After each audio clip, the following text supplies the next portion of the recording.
ప్రేక్షకులకి ఆ లలితాంబిక అమ్మవారి యొక్క అనుగ్రహం పరిపూర్ణంగా కలగాలని మనస్ఫూర్తిగా కోరుకుంటూ మనం ఈరోజు ఒక్కొక్క లగ్నం వారి పూర్వజన్మ కర్మ తొలగించుకునేటువంటి యోగాన్ని ఎలా పొందాలి అనేటువంటి చెప్పుకుంటూ ఉన్నాము. అయితే ఇక్కడ ఏంటంటే మనం ఏదైనా సరే ఒక పని చేస్తున్నాము, ఆ పనిలో అంటే మనకు చాలా పనులు సక్సెస్ అవుతాయి, ఒక్కోసారి ఇబ్బంది పడుతూ ఉంటాం, ఆటంకాలు జరుగుతూ ఉంటాయి, ఫెయిల్యూర్స్ అవుతూ ఉంటాయి. కారణం ఏమిటి అంటే మనము పూర్వజన్మలో చేసిన పుణ్యం వల్ల సక్సెస్లు, పూర్వజన్మలో చేసినటువంటి పాపం కావచ్చు, ఇప్పుడు చేసుకునేటువంటి పనుల్లో కావచ్చు, ఏదైనా వాటి వల్ల కొంత డిస్టర్బెన్సెస్ అనేవి వస్తూ ఉంటాయి. ఆ రకంగా ఒక్కొక్క లగ్నం వాళ్ళకి అసలు లగ్నం నుంచి ఏ గ్రహం మీకు పుణ్యాన్ని ఇస్తుంది, ఏ గ్రహం దానం చేయడం ద్వారా అంటే ఏ గ్రహ సంబంధించిన దానం చేయడం ద్వారా పాపం అనేటువంటి తొలగి అనుకున్న పనులు అవుతాయి అనేటువంటి విషయాలు ఒక్కొక్క రాశి ద్వారా అంటే ఒక్కొక్క లగ్నం నుంచి మనం చెప్పుకుందాం. కుంభలగ్నము, కుంభరాశి. కుంభం వారికి ఏంటంటే పూర్వజన్మ కర్మ మదర్తో కనెక్ట్ అయి ఉంటుంది, తల్లితో. అంటే ఎలాగా చంద్రుడు బాగున్నాడు అనుకోండి, ఉదాహరణకి కుంభం వారికి, కుంభలగ్నం కావచ్చు, కుంభరాశి కావచ్చు, బాగుంటే తల్లి ద్వారానే అన్ని వీళ్ళకి లభిస్తాయి. చంద్రుడు పాడయ్యాడు, నేను చంద్రుడి విషయంలో చాలా విషయాలు చెప్పాను, తల్లి విషయంలో ఆర్ద్ర నక్షత్రం వాళ్ళకి కూడా తల్లితో ఇబ్బంది ఉంటుందని చెప్పాను. అదేవిధంగా ఈ కుంభరాశి వాళ్ళకి కుంభలగ్నం వారికి చంద్రుడే ప్రధానంగా మీ పూర్వజన్మని రూల్ చేస్తూ ఉంటాడు. ఆవిడ ద్వారానే లింకప్ మొత్తం కనెక్ట్ అయి ఉంటుంది, గుర్తుపెట్టుకోండి. అంటే ఆవిడకి అనారోగ్యం వచ్చినా, ఆవిడ ఏదైనా ఇబ్బంది పడుతున్నా మీరు విలవిల్లాడిపోవడం, మరి అందరూ అవుతారు కదండి అంటే అలా కాదు, ఎక్కువ రోల్ ప్లే చేస్తాడు. అందరికీ సర్వసాధారణంగా ఎలా జరుగుతాయంటే 80 to 90% ఆఫ్ పీపుల్ పిల్లలు పెరుగుతూ ఉంటారు, తల్లి మీద ఎఫెక్షన్ ఉంటుంది, నార్మల్గా వాళ్ళ లైఫ్స్ అలా వెళ్తూ ఉంటాయి, చదువుకుంటారు, లేకపోతే పలానా కాలేజ్ అని జాయిన్ అవుతారు, లేకపోతే పెళ్లి చేసుకుంటారు. దాని తర్వాత నార్మల్గా అలాగా అమ్మ ఇంటికి వచ్చి వెళ్ళడము, లేకపోతే తల్లితోనే కలిసి ఉండడం, ఇట్లా నార్మల్గా వెళ్తుంది. కానీ కుంభం దగ్గరికి వచ్చేసరికి ఏమైపోద్దంటే స్ట్రెస్, విపరీతమైన స్ట్రెస్. పాడయ్యాడంటే చంద్రుడు పాడేయంటే నేను చెప్పేది అది. చంద్రుడు పాడయ్యాడు అనుకోండి కుంభలగ్నం వారికి విపరీతమైన స్ట్రెస్ తల్లి గురించి. తల్లికి ఏమవుతుందనో లేకపోతే తల్లి గురించి వీళ్ళు ఇబ్బంది పడ్డమో, మొత్తం మీద తల్లి చుట్టూ తిరుగుతూ ఉంటుంది, మానసిక సంబంధించిన వాటి చుట్టూ తిరుగుతూ ఉంటుంది కుంభం వారికి. అలాగే మరొకటి ఏంటంటే ఇప్పుడు ప్రత్యేకంగా కుంభరాశి వారికి కొంచెం రాశి మీద శని సంచారము, కుజుడి యొక్క దృష్టి ఉంది కాబట్టి వారి ఆరోగ్య విషయాల పట్ల కూడా కొంత జాగ్రత్తగా ఉండాలి. ఇప్పుడున్న ప్రజెంట్ కండిషన్లో కూడా, ఇప్పుడు మనం 2023 ఈ నవంబర్ మాసంలో చెప్పుకుంటున్నాం. ఎందుకంటే ఇప్పుడున్న కుజరాహులు కుజశనులు చూసుకుంటున్నారు కాబట్టి. మరి దీనికి ఏమిటండి పరిహారము? ఎప్పుడైనా గుర్తుపెట్టుకోండి, మీ 6వ అధిపతి అయిన చంద్రుడు ఏ గ్రహాలతో కూడి ఉన్నాడో చూడాలి. అంటే అతను అసలు ఎందుకు సఫర్ అవుతున్నాడు, ఆ పూర్వజన్మ కర్మ ఈ రూపంలో వచ్చి అసలు ఎందుకు సఫర్ అవుతుంది అక్కడ అనేది తీసుకోవాలి.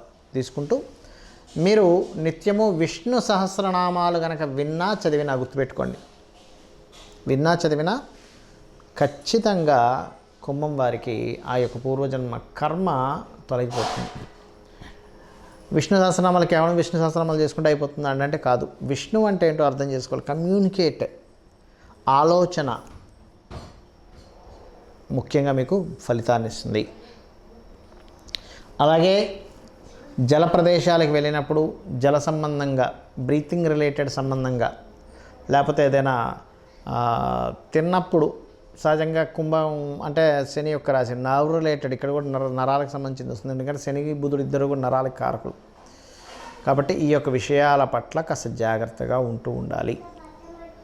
ముఖ్యంగా బియ్యము, అన్నదానాలు, పాలు, పెరుగు, పాల పదార్థాలు చిన్నపిల్లలకి ఏదైనా కొనివ్వడము, అదేవిధంగా తెల్లటి పుష్పాలు దానంగా ఇవ్వడము, తెల్లటి వస్త్రాలు దానంగా ఇవ్వడము, ఇవి ఎంత చేస్తే కుంభం వారికి, కుంభలగ్నం వారి కుంభరాశి వారికి ముఖ్యంగా లగ్నం నుంచే చూసుకోండి, ఏమవుతుంది అంటే తల్లితో పడే ఇబ్బంది కావచ్చు, తల్లికి కలిగేటువంటి ఇబ్బంది కావచ్చు, ఇవి పూర్తిగా తగ్గడం జరుగుతాయి. చాలామందికి ఇక్కడ లగ్నం కూడా తెలియదు, నక్షత్రం తెలియదు, రాశి తెలియదు.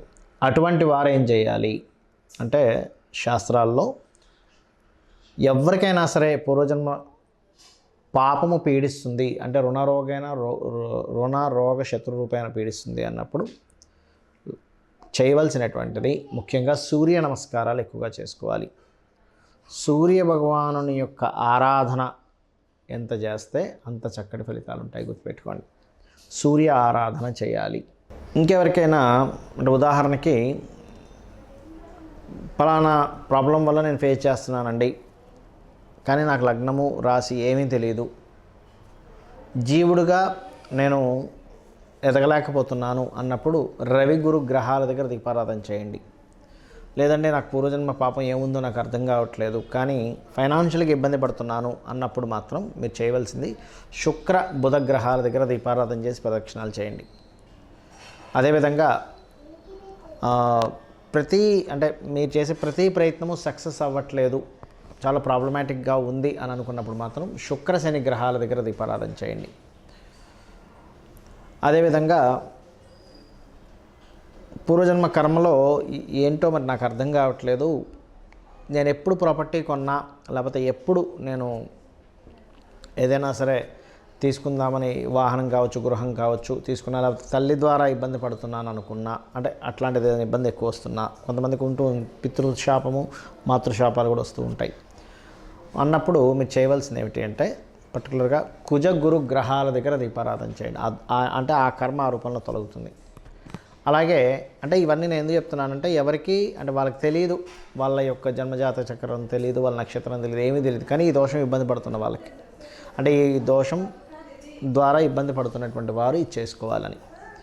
అలాగే మరికొంతమందికి సంతానం ఉండదు, కానీ వాళ్ళ జాతకాలు తెలియవు, అలాంటప్పుడు కందుణ్ణి సుబ్రహ్మణ్యేశ్వర స్వామిని కానీ లేదా దత్తాత్రేయుని ఆరాధిస్తూ కుజ గురు గ్రహాల దగ్గర దీపారాధన చేయండి. అప్పులు ఎక్కువగా ఉన్నాయి లేదా అప్పులు లభించాలనుకుంటున్నాము, పూర్వజన్మ పాపం మీద అడ్డుపడుతుంది, అలాంటప్పుడు ఏంటంటే పర్టికులర్గా శని శుక్ర గ్రహాల దగ్గర దీపారాధన చేయండి. అలాగే వివాహం అవ్వట్లేదు, మీ సప్తమ భావం పాడైపోయింది కానీ జాతకం తెలియదు, అలాంటప్పుడు శని బుధ గ్రహాల దగ్గర అంటే కర్మ వెళ్ళి ఇంకొక అంటే ఎవరినైతే వివాహం చేసుకోవాలనుకుంటున్నామో లేకపోతే మీ ప్రయత్నం సక్సెస్ అయ్యేలా చేస్తుంది, శని బుధ గ్రహాల దగ్గర దీపారాధన చేసినట్లయితే. ఆకస్మికమైన ఇబ్బందులు ఎక్కువైపోతున్నాయండి నాకు లైఫ్లో, ప్రతిదీ కూడా అంటే ప్రతిదీ ఆకస్మికంగా టర్న్ అయిపోతుంది లైఫ్ ఒక డిఫరెంట్ యాంగిల్లోకి అనుకున్నప్పుడు మీరు చేయవలసింది కుజచంద్ర గ్రహాలకి లేదా చంద్రగురు గ్రహాలకి దీపారాధన చేయండి. అలాగే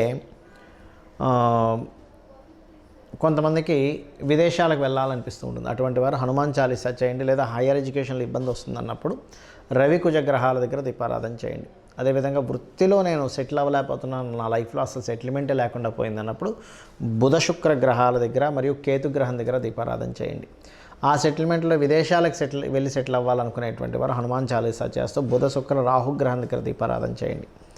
అలాగే వ్యాపారాల్లో నేను రాణించలేకపోతున్నాను అని బాధపడుతున్నటువంటి వారు ధనానికి కారకుడైన శుక్రుడు, వ్యాపారాలకు కారకుడైన బుధగ్రహం దగ్గర దీపారాధన చేసినట్లయితే మీరు వ్యాపారాల్లో రాణించగలుగుతారు. అదేవిధంగా విదేశాలకు వెళ్ళాలి లేదా ఇన్వెస్ట్మెంట్స్ చాలా చక్కగా రాణించాలి, విదేశాల కంటే కూడా ఇన్వెస్ట్మెంట్స్ బాగా రాణించాలి అనుకుంటే కనుక హనుమాన్ చాలీసా చేస్తూ అదేవిధంగా చంద్రకుజ గ్రహాల దగ్గర దీపారాధన చేయండి.